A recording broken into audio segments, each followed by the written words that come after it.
Hello class, welcome back बच्चों। बेटा एक नया चैप्टर स्टार्ट कर रहे हैं। ऑल्दो बेटा जिनके पास पुरानी बुक्स है, पुरानी बुक में बेटा इस चैप्टर का नाम है स्मॉल बिजनेस। और अगर आप बिल्कुल लेटेस्ट बुक देख लोगे बेटा, तो बिल्कुल लेटेस्ट बुक में इन्होंने चैप्टर का नाम बदल दिया और 90% टॉपिक भी बदल दिए। बेटा नई बुक में इस चैप्टर का नाम है MSME and entrepreneurship. MSME and entrepreneurship. लो प्यारे बच्चों, खैर मेरी तरफ देखना, चैप्टर के नाम बदलने से क्या होता है। बाबू सबसे पहले बात करूंगा एमएसएमई की। आप सब सामने देख रहे हैं। बाबू एमएसएमई का क्या मतलब है बेटा? MSME micro small and medium enterprises. Micro small and medium enterprises. बेटा स्मॉल बिजनेस की ना ये अलग अलग 3 कैटेगरी बनाई सरकार ने, ठीक है ना। एक को बोल दिया जो सबसे छोटी एंटिटी थी उनको बोल दिया माइक्रो एंटरप्राइजेस, जो माइक्रो से बड़ी थी उनको बोल दिया स्मॉल, जो स्मॉल से बड़ी थी उनको बोल दिया मीडियम, और बाकी लार्ज स्केल एंटिटीज अलग होती है। बेटा हर इकोनॉमिस्ट ने ना अपने हिसाब से बताया कि उसके हिसाब से माइक्रो क्या है, स्मॉल क्या है, मीडियम क्या है। 99% लोगों ने बताया अगर किसी एंटरप्राइज में without the aid of power काम होता है तो वो हमारे लिए एमएसएमई है, और अगर कहीं पर पावर का यूज किया जाता है तो वो लार्ज स्केल इंडस्ट्री है। समझ आया बेटा? मतलब अगर बिना इलेक्ट्रिसिटी के काम कर रहे हो तो आप एमएसएमई की कैटेगरी में हो, एक इंसान ने ऐसा बोला। और अगर आप पावर का यूज करते हो तो आप लार्ज स्केल इंडस्ट्री हो, ठीक है। एक ने बोला अगर आपके यहां पर नंबर ऑफ आर्टिसन बिलो 10 है तो आप एमएसएमई हो, और अगर अबव 10 है तो आप लार्ज स्केल इंडस्ट्री हो। मतलब वर्कर अगर 10 से कम है तो आप एमएसएमई हो, और वर्कर अगर 10 से ज्यादा है तो आप लार्ज स्केल एंटिटी हो। लेकिन बेटा गवर्नमेंट ने ना तो पावर को बेसिस बनाया, ना ही गवर्नमेंट ने नंबर ऑफ आर्टिसन को बेसिस बनाया। गवर्नमेंट ने बेसिस बनाया एमएसएमई के लिए investment in plant and machinery. और मैं बिल्कुल लेटेस्ट डेटा शेयर करूंगा, बिल्कुल लेटेस्ट बुक के हिसाब से, ठीक है ना। आपकी पुरानी बुक है, पुरानी बुक में डेटा बेटा गलत है सारा, ठीक है जी। बिल्कुल लेटेस्ट बात कर लेते हैं। बेटा सरकार ने बोला मेरा बेसिस है investment in plant and machinery, और बेटा बेसिस है टर्नओवर। यहां पर टर्नओवर का मतलब है सेल्स। Turnover means sales. अगर आपके बिजनेस में प्लांट एंड मशीनरी में पैसा लगा हुआ है 1 करोड़ और आपकी सेल 5 करोड़ से कम है तो आप बेटा सरकार की नजर में माइक्रो एंटरप्राइजेस। अगर बेटा आपके बिजनेस में प्लांट एंड मशीनरी में पैसा लगा है 10 करोड़ और आपकी टर्नओवर यानी कि सेल 50 करोड़ से कम है तो आप स्मॉल एंटरप्राइज हो। मीडियम, अगर आपके बिजनेस में पैसा लगा है प्लांट एंड मशीनरी में 50 करोड़ और आपकी सेल 250 करोड़ से कम है तो आप मीडियम एंटरप्राइज हो, और अगर आपके बिजनेस में 50 करोड़ से ज्यादा पैसा लगा है तो आप बेटा लार्ज स्केल एंटिटी हो। समझ आई बात? क्लियर बात? क्या मुझे को लार्ज स्केल एंटिटी की बात करनी है? नहीं बेटा, चैप्टर है एमएसएमई, मुझे बात ही किसकी करनी है? एमएसएमई की बात करनी है, micro small and medium enterprises की बात करनी है। क्लियर बात? बाबू सरकार ने एमएसएमई को प्रमोट करने के लिए एक एक्ट 2006 में पास कर दिया था। ईयर आपको याद रखना है। इस एक्ट का नाम है एमएसएमईडी एक्ट 2006, मतलब micro small and medium enterprises development act 2006। मुझे बहुत अच्छे से याद है, अभी लॉकडाउन में बेटा मैंने एक लेक्चर लिया था व्यापार मंडल में, ऑनलाइन एमएसएमई समझाया था सारे व्यापारियों को, ठीक है जी। तब से याद है ये तो चीजें। क्लियर है बेटा ये बात? एमएसएमई ओके, समझ आई बात जितनी मैंने बोली अब तक? बाबू सरकार के लिए बेसिस क्या है एमएसएमई को डिफाइन करने का? क्या पावर है? क्या बेटा नंबर ऑफ आर्टिसन है? देखो हर इकोनॉमिक्स का अलग पॉइंट ऑफ व्यू है, लेकिन गवर्नमेंट का पॉइंट ऑफ व्यू ये है इन्वेस्टमेंट 1 करोड़, 10 करोड़ और 50 करोड़। टर्नओवर याद नहीं करनी, 5-5 गुना कर दो, इसका 5 गुना, इसका 5 गुना, इसका 5 गुना, हो गया। क्लियर? बाबू इंडिया में कितनी माइक्रो एंटरप्राइजेस हैं? जितनी टोटल स्मॉल स्केल इंडस्ट्री हैं उसका 99.4% माइक्रो एंटरप्राइजेस है। तो बेटा स्मॉल कितनी है 0.52% और मीडियम 0.08%, रफली बोले तो बेटा 0.10 कह सकते हो। टोटल जितनी स्मॉल स्केल इंडस्ट्री है उसका 99.4% अकेली माइक्रो एंटरप्राइजेस है इंडिया में, ठीक है ना। स्मॉल कितनी है बेटा 0.52, सर इन दोनों को प्लस कर दो कितना हो गया 99.92, तो बचा गया 0.08 बचा, ठीक है ना। रफली बोलने के लिए 0.10 बोल सकते हो, लेकिन एग्जैक्टली तो 0.08% मीडियम एंटरप्राइजेस है, यानी कि 50 करोड़ भी नहीं लगा हुआ, 10 करोड़ भी बहुत ही कम में लगा हुआ है, 1% भी नहीं है टोटल स्मॉल स्केल इंडस्ट्री का, सब माइक्रो ही है बेटा स्मॉल स्केल में। तो क्लियर बात, अभी तक मैंने जितनी बात बोली ओके, याद रहेंगे ये स्टैट्स, अभी पूछूंगा मैं आज, ये तो चैप्टर साथ साथ याद कराना है, निन्नक सा चैप्टर है, 3 लेक्चर लगने नहीं इसके ऊपर, ठीक है जी, इतनी बात ओके। बढ़े आगे बाबू, अगला टॉपिक स्टार्ट होता है role of small business in India. बेटा स्मॉल बिजनेस का इंडिया को क्या क्या फायदा है, वैसे कल वाली एक बात भी करूंगा, पहले आपसे जान लेते हैं बेटा कुछ फायदे। अच्छा क्या फायदा है स्मॉल बिजनेस का, कोई फायदा है क्या इसका, बेकार कुछ भी नहीं, लार्ज बिजनेस होने चाहिए बस, स्मॉल नहीं होनी चाहिए। सर फायदा है कि नहीं है ये बताओ, सर है फायदा। अच्छा अब ये ऐसे नहीं बस हाँ ये ऐसे ऐसे हो गया और तुमने कहा कि बस सब मैं बताऊंगा, मैं कुछ नहीं बताने वाला, बताना आपने ही है।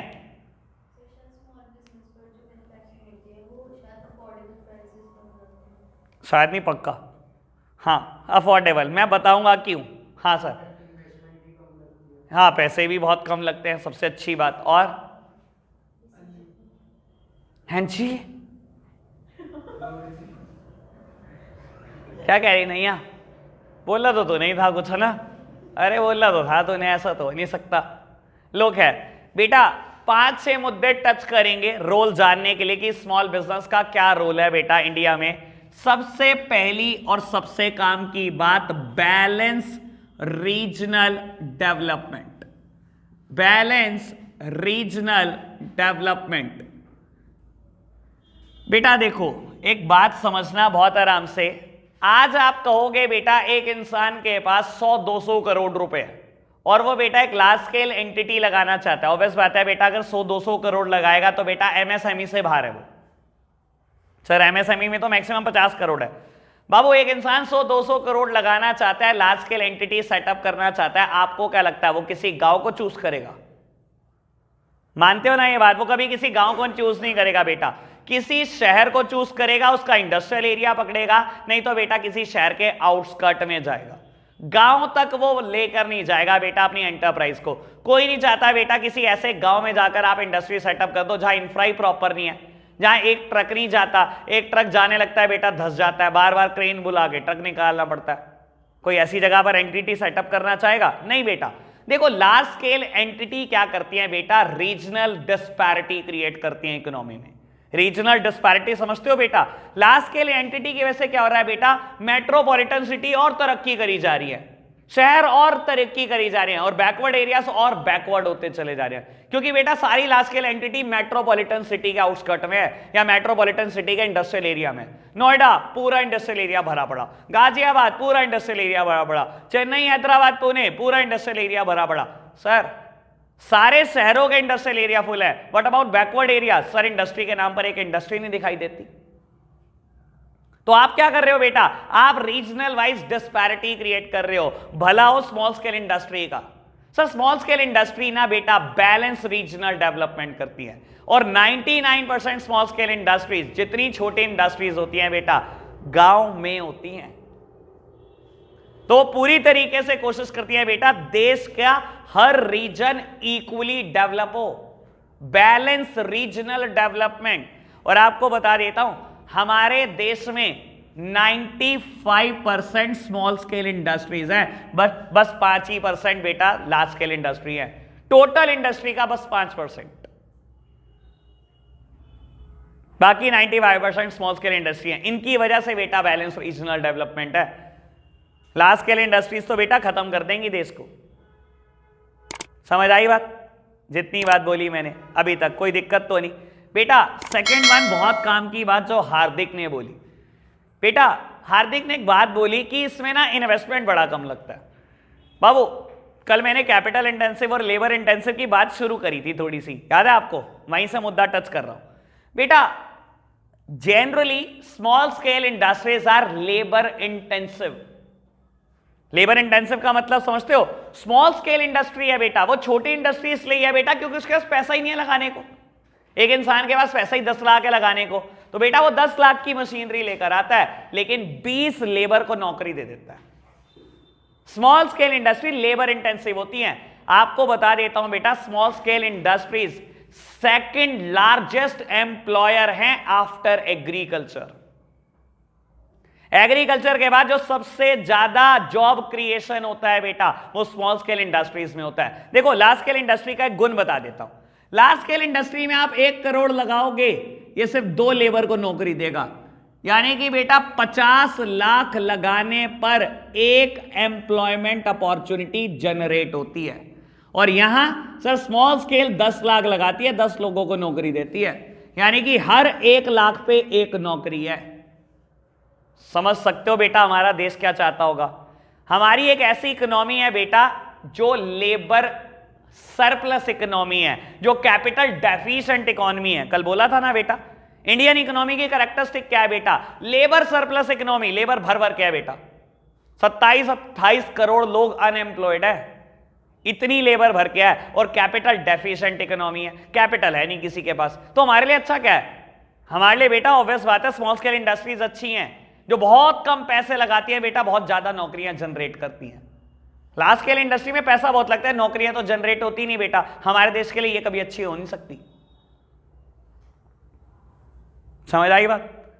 2 बातें, balance regional development, second largest employer after agriculture, per unit of capital ज्यादा एम्प्लॉयमेंट अपॉर्चुनिटी जनरेट करती है, जबकि large scale industry per unit of capital बहुत कम एम्प्लॉयमेंट अपॉर्चुनिटीज। 2 बातें ऑल ओके? बढ़े आगे बेटा। थर्ड वन बेटा, स्मॉल स्केल इंडस्ट्री बहुत सारे वैरायटी ऑफ गुड्स ऑफर करते हैं इंडियन मार्केट में। अब बेटा वैरायटी में आप 10-12 जो भी आप लिखना चाहो लिख देना। प्लास्टिक गुड्स ये बनाते हैं, रबड़ गुड्स ये बनाते हैं, लेदर गुड्स ये बनाते हैं, स्टेशनरी आइटम ये बनाते हैं, डोमेस्टिक यूटेंसिल्स ये बनाते हैं, सोप डिटर्जेंट ये बनाते हैं, रेडीमेड गारमेंट हॉजरी गुड्स ये बनाते हैं। कोई भी 10-12 जो आपको याद है वो चिपका देना। फर्नीचर ये बनाते हैं, सब ये बनाते हैं। तीसरी बात तो सबसे आसान है। 3 बातें क्लियर? ठीक है जी बाबू, याद रहेगी? वैसे तो मैंने तो शॉर्टकट बनाया हुआ है, बाकी मैं बता देता हूं, आपको याद रह जाए तो बहुत अच्छी बात। Bombay stock exchange BSc shortcut बनाया हुआ है मैंने इन तीनों का। Balance regional development, second largest employer after agriculture, enormous variety of goods. ठीक है, BSc, balance regional development, second largest employer after agriculture, enormous variety of goods. ठीक है बाबू जी? अभी लिखने को दूंगा मैं टाइम, पहले समझ ले। तो मैं तो याद ही करा दूंगा, तुम लिखने की बात कर रहे। जितनी देर में लिखोगे उतनी देर में मैं याद करा दूंगा पक्का। ये चैप्टर मेरे को साथ साथ याद कराना है, कुछ नहीं है इस चैप्टर में बेटा। फोर्थ रोल का डिस्कशन करते हैं। ये वही बात मैं करूंगा जो आराध्या ने मेरे को करी। बेटा ये जो प्रोडक्ट बनाते हैं वो लो इन कॉस्ट होता है। ऐसा क्यों? इनका प्रोडक्ट सस्ता क्यों बनता है? सर देखो मैं आपको एक बात बताता हूं। एक इंसान अगर एक गांव में रहना शुरू कर दे, ठीक है, आपके हिसाब से कितने रुपए में महीने में जिंदगी जी सकता है बेटा? एक नॉर्मल जिंदगी, बस खाना रहना, खाना, बेसिक नेसेसिटी पूरी करनी है उसको, शायद 10,000 रुपए में जिंदगी जी लेगा। एक गांव में रहना शुरू कर दे, किसी भी एक गांव को एज्यूम कर लो बेटा, एक इंसान को छोड़ दो, 10,000 रुपये महीना देते रहो बेटा, जिंदा रह लेगा, पक्की बात। ठीक है ना? आप बेटा गांव छोड़कर शहर आ गए, ठीक है बेटा, शहर में कितने रुपए में जिंदगी जी लेगा? 10 से कुछ ज्यादा तो चाहिए होगा ना, बस ये बता दो, मैं ये नहीं कह रहा बहुत, 10 से तो कुछ ज्यादा चाहिए होगा ना, पक्की बात बेटा। और अगर मेट्रोपॉलिटन सिटी में चला जाए तो शहर से कुछ ज्यादा चाहिए होगा। यार ये तो बात देखो कंफर्म करनी पड़ेगी, तभी मैं अपनी बात को रख पाऊंगा। मानते हो ना ये बात? क्यों बेटा? क्योंकि बेटा जैसे जैसे आप गांव से शहरों की तरफ आते हो ना, कॉस्ट ऑफ लिविंग बढ़ जाती है। ये मानते हो ना बेटा, आपकी कॉस्ट ऑफ लिविंग बढ़ जाती है बेटा, कहीं ना कहीं चीजें महंगी हो जाती हैं, महंगी खरीदनी पड़ती हैं, स्टैंडर्ड ऑफ लिविंग मेंटेन करना पड़ता है उसी हिसाब से, तो बेटा आपके खर्चे थोड़े ज्यादा होते हैं। सर 99% स्मॉल स्केल इंडस्ट्रीज गांव में है, गांव में है, तो बेटा उनकी कॉस्ट ऑफ लिविंग कुछ नहीं है, उनको लेबर बड़ी सस्ती मिलती है, इसलिए जो ये प्रोडक्ट प्रोड्यूस करते हैं ना उसमें बहुत कम मार्जिन ऐड करते हैं, क्योंकि उनके अपने कुछ खर्चे ही नहीं है। इसलिए बेटा जो ये प्रोडक्ट प्रोड्यूस करते हैं वो लो इन कॉस्ट होते हैं, इनकी कॉस्ट ऑफ प्रोडक्शन काफी कम होती है। बेटा गांव में आपने यूनिट लगाई, एक लेबर को नौकरी पे रखा, वो 5,000 रुपए में नौकरी करने को तैयार है बेटा, जबकि शहर में बेटा वही बंदा 8,000 रुपए मांगता है। ज्यादा दूर नहीं जा रहा, मैं तो अपने ऑफिस की बात कर देता हूं, एक मेरे यहाँ का स्किल्ड स्टाफ मेरे से 12,000 रुपए लेता है, मेरा एक ऑफिस बेहट में है, वहां का स्किल्ड स्टाफ सिर्फ 8,000 रुपए में काम करता है। ये सिर्फ मैं अपना एग्जांपल दे रहा हूं, तो सोचकर देखो मेरी कॉस्ट ऑफ प्रोडक्शन कितनी कम है। सर ये फर्क है कि नहीं है, वहां खर्चे नहीं है ना बेटा लोगों के, तो लोग बहुत कम में एग्री हो जाते हैं। सेम बात बेटा मैं बोल रहा हूं, जो small scale industries goods produce करती हैं वो लो इन कॉस्ट हैं, क्योंकि बेटा मैक्सिमम स्मॉल स्केल इंडस्ट्रीज गांव में लोकेटेड है, रूरल एरियाज में लोकेटेड है, वहां जितने लोगों को ये नौकरी देते हैं वो बहुत सस्ते में काम कर रहे होते हैं, तो इनकी कॉस्ट ऑफ प्रोडक्शन काफी कम आती है। क्लियर बात, लो कॉस्ट ऑफ प्रोडक्शन, ये मेरी फोर्थ बात है। ठीक है जी, फिफ्थ वन बेटा स्मॉल स्केल इंडस्ट्रीज, जैसे कि नाम सजेस्ट कर रहा है बेटा, ये बहुत स्मॉल इन साइज होती हैं, generally operated by a single person, that means sole proprietorship. Sir इसमें क्या कंपनी की उम्मीद करते हो क्या माइक्रो एंटरप्राइजेस में आप, जो 10-20 लाख 5-7 लाख से शुरू हुई भी बेटा ऑर्गेनाइजेशन है, वहां कोई कंपनी बनाता होगा क्या बेटा? जनरली ये सिंगल पर्सन ऑपरेट करता है, दैट मीन्स सोल प्रोप्राइटरशिप। तो बेटा अगर सोल प्रोप्राइटरशिप ऑपरेट करता है, एक मेरिट याद करा देता हूं बेटा, decision making is very quick, very immediate and very prompt. याद है पहली मेरिट है क्विक डिसीजन मेकिंग, तो क्विक डिसीजन मेकिंग की बात कर रहा हूं। क्लियर बात, 5 बातें कर दी मैंने, ठीक है ना, 5 बातें, कोई दिक्कत तो नहीं, ठीक है ना। लो cost of production, sole proprietorship, and last one is providing ample opportunities of entrepreneurship.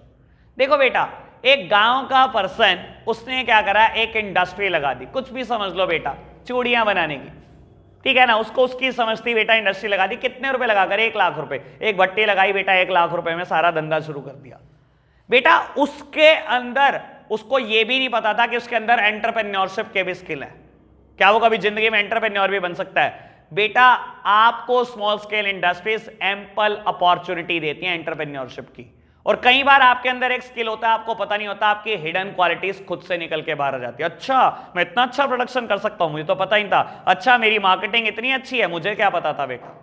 जब आप बिजनेस करते हो कई हिडन क्वालिटीज निकल के सामने आ जाती हैं आपके, खत्म। ये 6 रोल हैं बेटा, ठीक है जी, BSc LSc मेरे हिसाब से शॉर्टकट ही है बेटा, जैसे आपको याद रह जाए, ठीक है जी। सामने देखना बाबू, balance regional development, second largest employer after agriculture, enormous variety of goods, low cost of production, sole proprietorship, ample opportunity of entrepreneurship. Clear बात, 2 टॉपिक बिल्कुल ओके। सर MSMED एक्ट कब पास हुआ? फुल फॉर्म क्या है? Micro small and medium enterprises development act 2006। Micro enterprises क्या है? जिसमें investment in plant and machinery less than 1 CR है, और जिसकी टर्नओवर 1 साल की, ये एनुअल एवरेज टर्नओवर है, एनुअल टर्नओवर मतलब साल की टर्नओवर लेस देन 5 CR है, ठीक है जी। स्मॉल एंटिटी क्या है बेटा? जिसमें investment in plant and machinery 10 CR और टर्नओवर 50 CR से कम, ठीक है ना। और बेटा मीडियम 50 करोड़ और बेटा जिसमें टर्नओवर 250 CR से कम, ठीक है, याद रहेगा बेटा रोल। अब डिस्कशन करना है एक प्रॉब्लम का। स्टैट्स क्या लिखवाया? 1, 10 और 50, पुरानी बुक का, ये बिल्कुल लेटेस्ट बुक का बता रहा हूं। अभी आप एनसीईआरटी बिल्कुल लेटेस्ट देख लो, अभी डाउनलोड कर लो तो यही स्टैट्स निकल कर आएंगे सामने। ठीक है, मैंने बिल्कुल लेटेस्ट करा दिया, एक बार पूछ के देख लेना भाई, जो टीचर का है वही लिखना। ठीक है ना, इस चक्कर में नंबर मत कटवाना। मैं तो पहले ही बोलता हूँ 11th में 2 2 5, हाँ जी बिल्कुल 2 2 5 ही होते हैं। ठीक है ना, जो वो कहें वो कर लो, 12th में हम बताएंगे क्या करना है। क्लियर है बेटा, इतनी बात। बढ़े आगे बेटा, problems faced by small scale industry. बेटा अब देखो, स्मॉल स्केल इंडस्ट्री का रोल इतना बड़ा है, दिख गया होगा, इंडिया की टोटल एंटिटी का, टोटल एंटरप्राइज का 95% ही है। बैलेंस रीजनल डेवलपमेंट में ये कंट्रीब्यूट करते हैं, इतने सारे लोगों को एंटरप्रेन्योर बनने का मौका ये देती हैं बेटा। ठीक है ना, तो आप सोच कर देखो बेटा कितना बड़ा रोल है, लेकिन इनके सामने बहुत सारी समस्याएं हैं, बहुत सारी समस्याएं। सर एक एक करके डिस्कस करेंगे, और मैं बता रहा हूं ये बच्चे बताएंगे, मुझे नहीं जानना ना, मैं खुद बताऊंगा बेटा। बुक्स बंद कर दो, चैप्टर खत्म होने को है बेटा, मतलब आज का लेक्चर तो अभी खत्म कर देंगे प्रॉब्लम के बाद ही। आप बुक्स बंद कर दो, मुझे ये बताओ प्रॉब्लम क्या क्या इनके साथ। स्मॉल स्केल इंडस्ट्री के सामने प्रॉब्लम बहुत सारी हैं, इक्का दुक्का तो बताओगे ही आप। कंपटीशन खा जाता है बेटा, बिल्कुल करूंगा, इस मुद्दे को पक्का टच करूंगा। सबसे बड़ी, सबसे पहली प्रॉब्लम फाइनेंस, पैसा ही नहीं है। चलो मैं डिस्कस जरूर करूंगा, आप हेडिंग बनवा दो, ये लो कंपटीशन की बात करेंगे। और बुक बंद कर दो यार, अपनी समझ से जो बोलोगे वो ज्यादा अच्छा होगा। मुझे है टेक्नोलॉजी की कमी है, ठीक है ना, again it is linked with financing. पैसा नहीं है इसलिए मॉडर्न टेक्नोलॉजी ना तो खरीद पाते, ना रिसर्च एंड डेवलपमेंट कर पाते, ना इंपोर्ट कर पाते। मार्केटिंग इशू, और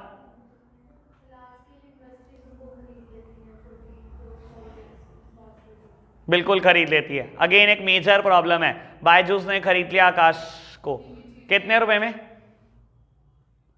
वो छोटी सी अमाउंट है। बायजूस ने खरीदा आकाश को, ये पता है 7800 करोड़, 7800 करोड़।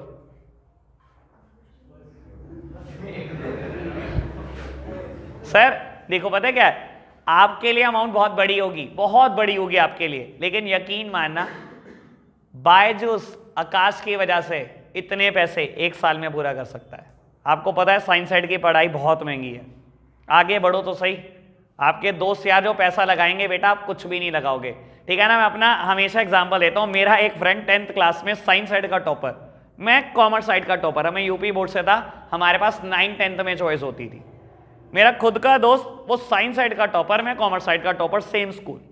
ठीक है जी, मैं सीबीएसई बोर्ड में आ गया 11th में, वो यूपी बोर्ड में ही रहा, उसने साइंस ऑप्ट करी दोबारा, 11th में दोबारा ऑप्शन आता है, और मैंने इधर कॉमर्स साइड ले ली। मेरी 12th बीत गई, उसकी 12th बीत गई, उसने शायद टॉप किया, अपना भी ठीक ठाक रैंक था। ठीक है ना, मैंने सीए शुरू करी, उसने बीटेक इंजीनियरिंग। ठीक है, इंजीनियरिंग में बेटा खर्चे 4 लाख रुपए साल, 16 लाख रुपए खर्च दिए बेटा। ठीक है ना, ये फीस है बेटा। अब हॉस्टल में भी रहा, खाया पिया, पता नहीं क्या क्या खर्चा। मेरी पूरी सी हुई 1,20,000 रुपए में। मुझे पहली जॉब ऑफर हुई 75,000 रुपये महीना, उसे 30,000 रुपये महीना। मैंने कहा पूरी जिंदगी लगा रहे, अपने माँ बाप को तू अपना पैसा पूरा करके भी दे देगा तो मैं तेरे को मान जाऊंगा। 30,000 रुपये महीना। साइंस साइड की पढ़ाई थोड़ी महंगी ज्यादा है। ठीक है ना, अब बाबू वही बात, बायजूस ने जब आकाश को खरीदा ना, तो ये नहीं सोचा उसने 7800 करोड़ बहुत बड़ी रकम है, उसको पता है इतना वो एक साल में कमा लेगा इससे। चलो खैर, लेट इट बी। हाँ, ये एक मेजर प्रॉब्लम है लार्ज स्केल इंडस्ट्री, छोटे एंटरप्राइजेस को खरीदकर साइड, उनको कंपटीशन ही नहीं बनने दिया जाता कभी। और क्या समस्या है?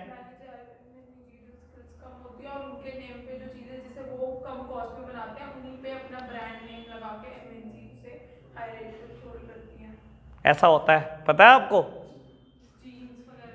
बिल्कुल होता है, ऐसा ही होता है। कई गली मोहल्लों में जींस बन रही होती हैं और टैग लग रहे होते हैं बेटा बड़ी बड़ी एंटरप्राइजेस के, और बिक्री होती है। रॉ मटेरियल एक अनदर मेजर इशू, और क्वालिटी, लेबर, ये सब इशू हैं। लो बेटा एक एक करके सबका डिस्कशन करेंगे, आप सब सामने देख रहे हैं मेरे साथ। बाबू अब मैं थोड़ा डिटेल जाऊंगा, ठीक है ना, हेडिंग हमने बना दिया, थोड़ा डिटेल जाते हैं। सबसे पहले बेटा बात करते हैं फाइनेंस की, या टेक्नोलॉजी की। बाबू फाइनेंस स्मॉल स्केल इंडस्ट्री के लिए एक बहुत बड़ा इशू। बाबू जिस पर्सन ने 10 लाख रुपए बहुत मुश्किल से अरेंज करके एक एंटिटी डाली हो, ठीक है ना, आप उससे उम्मीद करते हैं उसके पास स्पेयर पैसा है? उसके पास पैसा तो है ही नहीं बेटा। 10 लाख रुपए से तो बड़ी मुश्किल उसने इंडस्ट्री स्टार्ट किया बेटा, ना उसके नाम कोई जमीन है ना कुछ, घर में इंडस्ट्री लगा रखी है बेटा उसने। अब बेटा जब वो बैंक में जाता है लोन लेने, बैंक क्या कहता है? सबसे पहली चीज बैंक को चाहिए, लाओ कोलेट्रल सिक्योरिटी, क्या गिरवी रखते हो? उसने कहा कोलेट्रल होती तो आपके पास आता ही क्यों? मेरे को लोन की रिक्वायरमेंट है, कोलेट्रल मेरे पास नहीं है, लोन मिलेगा नहीं। हमारे तो इंडियन बैंक का सिंपल सा रूल है बेटा, जहां 15 लाख करोड़ के एनपीए हो बेटा जिस देश में बेटा, वहां आरबीआई इतना स्ट्रिक्ट तो रहता ही है बेटा कि वो आपको अलाउ नहीं करता कि जिसको मर्जी लोन बांट दो। 15 लाख करोड़ एनपीए है भाई, कल बताया था ना बेटा आपको। तो बाबू आपको कोलेट्रल चाहिए, कोलेट्रल आपके पास नहीं है बेटा, तो क्या बैंक लोन करेगा? नहीं। अल्टीमेटली आप डिपेंड करते हो बेटा मनी लेंडर्स पर, लैंडलॉर्ड्स पर, जो आपको एक्सप्लॉइट करते हैं। उनकी ब्याज कैसी है बेटा? 5% महीना, यानी कि बेटा साल की 60%, यानी कि बेटा 2 साल में पैसा डबल। आपका पैसा डबल कर देते हैं आप ही के ऊपर, ठीक है ना सर। बैंक जहां पर 7-8% पूरे साल की ब्याज लेता है आपसे, सर मनी लेंडर 5% महीने की ब्याज लेते हैं, क्योंकि आपके पास कोलेट्रल नहीं था और आप मनी लेंडर्स के ऊपर डिपेंड रहे। तो फाइनेंस एक मेजर इशू है बेटा स्मॉल स्केल इंडस्ट्री के लिए। क्लियर हो गई होगी बात बेटा? क्योंकि पैसा नहीं है, आप कभी लेटेस्ट टेक्नोलॉजी खरीद पाओगे, इंपोर्ट कर पाओगे? सर 10 लाख से बिजनेस स्टार्ट किया है बेटा, किस लेटेस्ट टेक्नोलॉजी की बात कर रहे हो आप? 10 लाख में से भी 6-7 लाख रुपए लगाया फिक्स कैपिटल में, 2-3 लाख वर्किंग कैपिटल। क्या लेटेस्ट टेक्नोलॉजी होगी आपके पास? क्या आप इंपोर्ट कर सकते हो? क्या आप रिसर्च एंड डेवलपमेंट में पैसा खर्च करते हो? पैसा ही तो सबसे बड़ा इशू है, पैसा ही तो नहीं है बेटा, तो कहां से आएगी लेटेस्ट टेक्नोलॉजी? ठीक है जी बेटा। उसके बाद बात करता हूं रॉ मटेरियल की एज वेल एज क्वालिटी, ये दोनों बातें इकट्ठे करेंगे, दोनों बातें बहुत आराम से सुनना बेटा। आप जब रॉ मटेरियल खरीदते हो तो आपके पास बिल्कुल बार्गेनिंग पावर नहीं होती। क्यों बेटा? पैसे की कमी ना, वर्किंग कैपिटल के नाम पे 2-3 लाख रुपए आपके पास, आप रॉ मटेरियल खरीदने का 500 रुपए का एक पीस है रॉ मटेरियल का, कितना खरीद लोगे? 100, 200, 300, 400? क्या बार्गेन करोगे 300-400 में? आप बार्गेन ही नहीं कर पाते बेटा। दूसरी बात, आप अपने प्रोडक्शन की कॉस्ट कम करने के चक्कर में बेटा लो क्वालिटी प्रोडक्ट खरीदते हो। आप क्यों अपने प्रोडक्शन की कॉस्ट कम करना चाहते हो बेटा? क्योंकि बेटा जो ग्लोबल कंपटीशन आपके ऊपर प्रेशर डाल रहा है ना, वो बहुत खतरनाक है। लार्ज स्केल इंडस्ट्रीज चाइना से आती हैं बेटा, गुड्स प्रोड्यूस करती हैं और बेटा बहुत सस्ते दाम में बेच जाती हैं इंडिया में। आपको कंपटीशन उनके साथ करना पड़ रहा है। उनसे कंपीट करने के लिए आप क्या करते हो बेटा? लो क्वालिटी का रॉ मटेरियल बाय करते हो ताकि सस्ता मिले, ताकि बेटा आप सस्ता बेचो और उनसे कंपीट करो। ग्लोबल कंपटीशन बड़ी खतरनाक चीज है सर। आज की तारीख में जब आप ग्लोबलाइजेशन कर चुके हो, आपको क्या लगता है a small scale industry facing competition with large scale industry of India only? नहीं बेटा, आज की तारीख में आप एक स्मॉल स्केल इंडस्ट्री हो, खाली इंडिया की लार्ज स्केल इंडस्ट्री से कंपटीशन नहीं आपका कंपटीशन एमएनसीज हैं।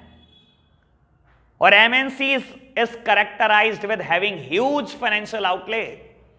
एमएनसीज क्या है बेटा? जिनके पास अरबों रुपया है और कितना सस्ता प्रोड्यूस करती हैं। सर हमेशा की बात है, कोई भी इंडियन फेस्टिवल हो, चाइना के अलावा कुछ बिकता है क्या? अभी लेटेस्ट में दिवाली गई है, सारे क्रैकर्स देख लो, सारे बल्ब देख लो बेटा, किसके बिके हैं? चाइना। उनसे सस्ता कोई प्रोड्यूस ही नहीं कर सकता। तो बेटा आपके लिए सबसे टफ कंपटीशन है ग्लोबल कंपटीशन, एमएनसीज का कंपटीशन। ये बात समझ में आई बेटा? आपके पास बार्गेनिंग पावर नहीं है। ये बात समझ में आई कि आप लो क्वालिटी प्रोडक्ट खरीदना चाहते हो सस्ता बनाने के लिए। सर अगर मैं कहूं पैसा बहुत भी हो और आप लार्ज स्केल पर खरीदना भी चाहते हो तो आप तब भी नहीं खरीद पाते। क्यों बेटा? Due to lack of storage facility. घर में धंधा चल रहा है बेटा, घर में फैक्ट्री लगाई हुई है, पैटिस बना रहे हो, एक ओवन रखा हुआ है, केक बना रहे हो, बस। और क्या कर रहे हो? घर में सामान बना रहे हो बेटा, कितना रॉ मटेरियल बाय कर लोगे? आपके पास कोई स्टोरेज फैसिलिटी थोड़ी है अलग से बेटा, गोडाउन नहीं है, इतने रिसोर्सेज नहीं है आपके पास। इसलिए रॉ मटेरियल में भी समस्या है। या तो बहुत कम खरीदोगे या बेटा लो क्वालिटी खरीदोगे, ज्यादा खरीदोगे तो स्टोरेज फैसिलिटी नहीं है, तो बार्गेनिंग पावर आपकी जीरो की जीरो। समझ आए बेटा? 1 2 3 मुद्दे टच करे मैंने इकट्ठे। मैनेजीरियल स्किल्स, सर ये बात कर देता हूं वही सोल प्रोप्राइटरशिप की। Small scale industries generally manage by a single person, और बेटा एक पर्सन कितने काम में एक्सपर्ट? याद आई होगी शायद मेरी वही बात। सर एक इंसान है कितने काम में एक्सपर्ट हो सकता है? बिजनेस चलाने के लिए आपको n नंबर ऑफ एक्टिविटीज में एक्सपर्ट होना है। You have to manage purchase, you have to manage production, sales भी आपको देखनी है, फाइनेंस आपको देखना है, अकाउंट्स आपको बनाने हैं बेटा, इन्वेंट्री कंट्रोल आपको करना है, मार्केटिंग आपको करनी है। एक इंसान कितने काम में एक्सपर्ट हो जाएगा? 1 2 3 4, कहीं तो कमी छोड़ ही दोगे बेटा। मैं कहता हूं कितने भी पढ़ लिख जाओ बेटा, हर काम में कोई एक्सपर्ट नहीं हो सकता। आज मैं एक एंटरप्राइज शुरू कर दूं ना बेटा, ठीक है, अकाउंट्स में संभाल लूंगा, खुद कर दूंगा, फाइनेंस में मैनेज कर लूंगा, व्हाट अबाउट सेल्स? मुझे आता ही नहीं सेल्स। What about marketing? भाई मार्केटिंग मेरा फंक्शन ही नहीं रहा कभी। What about production? मैंने कभी कोई गुड्स प्रोड्यूस ही नहीं करके देखा आज तक। तो जितने मर्जी पढ़ लिख जाओ बेटा, एक इंसान में कुछ तो कमी होती है बेटा। तो मैनेजमेंट के स्किल्स आपके बेटा बस लिमिटेड हैं, कोई बहुत अव्वल दर्जे का मैनेजमेंट नहीं कर पाओगे आप ऐसे बिजनेस का। यही सोचो बेटा ग्लास स्केल इंडस्ट्री के एंगल से, एक MNC के एंगल से। सर हर काम को करने के लिए 10 एक्सपर्ट बैठे हैं वहां पर। प्रोडक्शन मैनेजर है बेटा 10, मार्केटिंग मैनेजर 20, सेल्स मैनेजर 25। वहां हर काम को करने के लिए एक एक्सपर्ट नहीं, एक्सपर्ट्स और टीम ऑफ एक्सपर्ट, और आप अकेले लगे हुए हो बेटा सारे फंक्शन मैनेज करने में। कहां उनका मुकाबला करोगे बेटा मैनेजमेंट में? क्लियर बात? एक और प्रॉब्लम बेटा मार्केटिंग। सर बड़ी पुरानी कहावत है, जो दिखता है वो बिकता है। स्मॉल स्केल इंडस्ट्री, एक एड 5 करोड़, आपका धंधा 10 लाख से शुरू हुआ है। आप क्या करते हो बेटा? सिर्फ face to face ad, that simply means personal selling. बेटा जितना टाइम आपके पास बचता है ना एक दिन में 2-3 घंटे, आप पर्सनल सेलिंग एफर्ट डाल सकते हो। घर घर जाकर बता सकते हो मेरा प्रोडक्ट यह है, या बेटा किसी मिडलमैन को बेच सकते हो। आप कभी बेटा टीवी एड करने जितना फंड अरेंज नहीं कर पाते, क्योंकि बेटा आपके पास पैसा ही नहीं है। इस वजह से बेटा आपका प्रोडक्ट कभी नेशन वाइड पॉपुलर हो ही नहीं पाता, कुछ एरियाज में लिमिटेड रह जाता है। तो आपके पास मार्केटिंग के लिए भी पैसा नहीं है, but door to door selling ही कर सकते हो, या किसी मिडलमैन को बेच सकते हो। जैसे कि मैं एग्जांपल देता हूं बेटा, किसी ने ओवन लगाया, ब्रेड बना रहा है, क्या करता है बेटा? उसके पास टाइम ही नहीं है बेटा। आप मोस्ट ऑफ द पर्सन को जानते होंगे बेटा, पैटिस फैक्ट्री लगाकर बैठे हैं, क्रीम रोल बना रहे हैं फैक्ट्री में, ब्रेड बना रहे हैं। स्किल्स हैं, थोड़े बहुत स्किल्स हैं, लेकिन बेटा टाइम नहीं है मार्केटिंग का, ना फंड है। टीवी एड कभी नहीं कर पाते ये लोग बेटा, फ्लैक्स बोर्ड कभी नहीं लगवा पाते ये लोग। करते क्या बेटा? मिडलमैन को बेचते रहते हैं। इनकी फैक्ट्री में मिडलमैन आता है, उनको बेचते हैं, 2-3 रुपए का मार्जिन उनके लिए छोड़ देते हैं, वो आगे बेचते हैं। किसी को नहीं पता आप गुड्स बनाते हो, किसी को नहीं पता आपका नाम क्या है। ठीक है ना? ऐसा होता है ना बेटा, कईयों को जानते होंगे आप ऐसे अपनी फील्ड में ऐसे लोगों को। ठीक है, बस मुझे लगता है सारी चीजें टच कर दी बेटा। लेबर बाबू, आप कभी भी efficient labour, skilled labour retain नहीं कर पाते। अनदर मेजर इशू बेटा, आपके पास एक लेबर आई बहुत स्किल्ड है, ठीक है ना, आपसे सैलरी की डिमांड करते हैं 10,000, आप कहते हो नहीं। कॉस्ट कटिंग में आपका बिलीव है बेटा, आप 8,000 7,000 में उसको तोड़कर 2-3 महीने तो टिका सकते हो, लेकिन बेटा 2-3 महीने बाद फिर भाग जाएगा वो। जिसकी रेम्यूनरेटिव डिमांड पूरी नहीं होगी, वो कितने दिन आपके पास टिक सकता है? तो बेटा कभी भी टैलेंटेड और एफिशिएंट एम्प्लॉय आपके पास नहीं रहता, क्योंकि आपकी पेइंग कैपेसिटी नहीं है। क्लियर बात? तो लेबर भी आपके लिए हमेशा एक सिरदर्दी, एक समस्या बनी रहती है। तो ये सारी प्रॉब्लम्स है और जनरल बात है भाई, ठीक है ना। मैं नहीं कहता इसके लिए कोई बुके चाटनी है आपको, बिल्कुल सिंपल सा चैप्टर है बेटा, जितना इजी लोगे उतना जल्दी खत्म होगा। क्लियर बात? आज के लिए हम इतना ही रखते हैं बच्चों, बाय बाय।